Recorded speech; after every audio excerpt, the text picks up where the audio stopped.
संसार में जो प्रेम करने वाले हैं वो 3 प्रकार के हैं, गोपियां कह रही हैं। कैसे कैसे हैं? बोले एक तो जो है वो हैं जो प्रेम करने वाले से प्रेम करते हैं। कोई हमें प्रेम करता है तो हम उसको करते हैं, हमसे ना करें हम उससे बात ना करें। तो प्रेम करने से वाला से जो प्रेम करे, एक तो वो है। श्री कृष्ण बोले वो तो स्वार्थी है। भाई हमसे तुम प्रेम कर रहे हो, हम तुमसे कर रहे हैं। तुमने अपने शादी ब्याह घर में हुआ तो हमें 2 लड्डू भेजे, हमने भी 2 भेज दिए। ये प्रेम थोड़ी है, स्वार्थ का संबंध है। दूसरे कौन से? बोले दूसरे हैं प्रेम न करने वाले से भी प्रेम करने वाले। बोले देवियों वो तो केवल माता पिता और गुरुजन ही हैं। माता पिता और गुरु ही ऐसे हैं जो प्रेम बच्चा करे ना करे पर माता पिता करते रहते हैं। शिष्य गुरु जी का आदर सत्कार करे ना करे पर गुरु के अंदर शिष्य के प्रति वात्सल्य बना ही रहता है। बच्चा चाहे जितना नालायक हो जाए, चाहे जैसा हो जाए, पर माता पिता के अंदर उस बच्चे के प्रति प्रेम बना ही रहता है। डोडियाल जी, हमारे यहाँ जो माताएं रह रही हैं, कुछ माताएं ऐसी भी हैं जिनके घर में बच्चे परिवार हैं, किसी कारण से उन्होंने छोड़ दिया, जो भी है, पर इनका प्रेम या इनका उनके प्रति जो मोह है वो इस बात से समझ में आता है कहीं इनको थोड़ा सा कुछ मिल जाए। किसी ने 10 रुपए दे दिए, किसी ने 50 रुपए दे दिए, तो वो इकट्ठा करती रहती हैं, उसको रख लेती है संभाल के। कहीं कपड़ा कंबल मिल जाए। ठंडियों में हमने पूछा पिछले बार के कंबल कहाँ गए? बोले महाराज जी वो तो सब चूहा खा गए। हमने कहा चूहा खा गए तो आधे आधे होंगे, थोड़े बहुत तो बचे होंगे, वो दिखा दो। बोले वो नहीं है।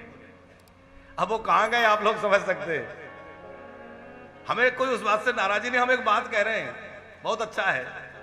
हम कहना चाह रहे हैं कि माता पिता का हृदय कितना विशाल होता है कि जिन बच्चों ने दुत्कार के निकाल दिया जाओ, जो कभी टेलीफोन पे बात करने राजी नहीं है, बीमार हो जाए, उन्हें खबर लग भी जाए कि बीमार है तो वो सोचते हैं कि फोन ही मत उठाओ नहीं तो चक्कर में पड़ना पड़ेगा, कौन जाए।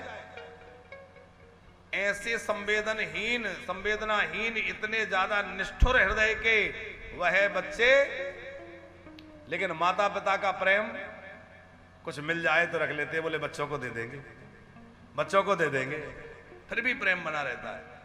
कहीं हमने किसी से एक कहानी सुनी थी कि एक बच्चा अपने पिताजी को वृद्धाश्रम छोड़ने गया। बाबूजी, वो पिताजी को जब वृद्धाश्रम में छोड़ने लगा तो उसने एक नया शॉल खरीद के पिताजी को दिया। पिताजी ने देखा बढ़िया शॉल था, उसको बीच में से आधा फाड़ा और बेटे को दे दिया। बेटा बोला ये क्या किया मैंने, बढ़िया नया शॉल खरीदा आपके लिए, आपने फाड़ दिया, और मुझे क्यों दे रहे हैं? बोले बेटा मैं इसलिए दे रहा हूं कि तेरा पिता हूं, मुझे तेरी चिंता हो रही है। आज तो समय अच्छा है, आज बहुत कुछ धर्म कर्म बचा हुआ है, तो तेरे अंदर इतनी तो संवेदना है कि तू जब मुझे यहाँ छोड़ने आया तो कम से कम एक शॉल खरीद के मुझे दे रहा है। अब तेरा बच्चा जब तुझे छोड़ने जाएगा तो पता नहीं वो शॉल भी देगा कि नहीं देगा, इसलिए कम से कम आधा फाड़ के तुझे दे दूं ताकि तेरे काम आ जाए। तो बच्चा गुस्से में बोला मेरे पास किस चीज की कमी है, मेरे पास कोई कमी है क्या? पिता रोता हुआ बोला बेटा कमी तो मेरे पास भी किसी चीज की नहीं थी, था तो मेरे पास भी सब कुछ, धन था, दौलत था, घर था, परिवार था, क्या नहीं था, लेकिन आज मेरे हिस्से में एक शॉल आया है, तो आने वाला समय बड़ा खराब होगा, शायद तेरे हिस्से में ये भी ना आए। तब बच्चे की आंखें खुली कि वाकई पिताजी ठीक कह रहे हैं, इनके पास भी क्या नहीं था, उन पिता ने उन बाप ने क्या नहीं किया, कितना परिश्रम जीवन में किया, लेकिन परिणाम क्या मिला। यह जीवन की वास्तविकता है, इसमें किसी की बुराई नहीं है। ये समय के साथ बस सब यही चल रहा है। और हम तो बार बार अपनी कथाओं में ये कहते भैया बच्चों का भी पूरा दोष नहीं है, पूरा दोष बच्चों के सिर पे मढ़ना भी अच्छी बात नहीं है। बहुत बच्चे तो बेचारे ऐसे हैं जो सेवा करना चाहते हैं। हम कई बच्चों से मिले, उनके अंदर इच्छा है कि हम सेवा करें, पर उनकी अपनी कुछ परेशानियां ये हैं कि अब वो मान लो विदेश में रह रहे हैं, अब वो विदेश में रह के कैसे सेवा करें? बड़े शहरों में रह रहे हैं, माता पिता वहां जाना नहीं चाहते, रह नहीं सकते, और वो माता पिता के साथ रहें तो उनकी नौकरी का क्या होगा? या उनको उतनी बढ़िया नौकरियां नहीं है तो वो बाहर चले जा रहे हैं। तो ये एक बड़ा कारण समाज में है माता पिता और संतान के बीच में दूरी का। दूसरा बड़ा कारण है वर्तमान काल में विचारों का ना मिलना। समय बड़ी तेजी से बढ़ रहा है, विचार बड़ी तेजी से बदल रहे हैं। आजकल के बच्चे, हमने बीच में जैसे कहा, स्वतंत्र रहना चाहते हैं, किसी का अनुशासन, किसी की रोक टोक, किसी की कही सुनी बात सुनना नहीं चाहते, इसलिए वो चाहते हम अलग रहें, स्वतंत्र रहें। तो जो घर में बहू बनकर आती है उसके साथ, उस बच्ची के साथ में माता पिता के विचारों का तालमेल ना हो पाना एक बड़ा कारण बन जाता है। क्योंकि सास आखिर सास होती है। एक संत अभी एक दिन कह रहे थे, बोले लकड़ी की पुतली बनाकर उसको भी सास बना के बिठा दो तो उसमें भी सास जैसा वो आ जाएगा कि मैं सास हूं। वो पद ही ऐसा है, वहां पहुंचते ही लगता है कि अच्छा। तो कहीं ना कहीं वो भी कारण बनता है, ईगो प्रॉब्लम तो रहती है। अब सब घरों में एक जैसी स्थिति नहीं है, पर सब जगह कुछ ना कुछ तो समस्या है ही, जब तो गड़बड़ हो रही है।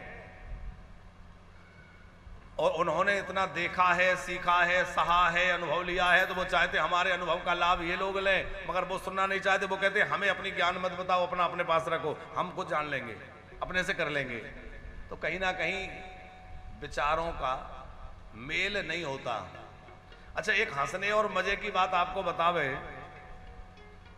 कि जब बहू बनकर आई तो उसको सास अच्छी नहीं मिली, जब वो सास बनी तो कहती है बहू अच्छी नहीं मिली।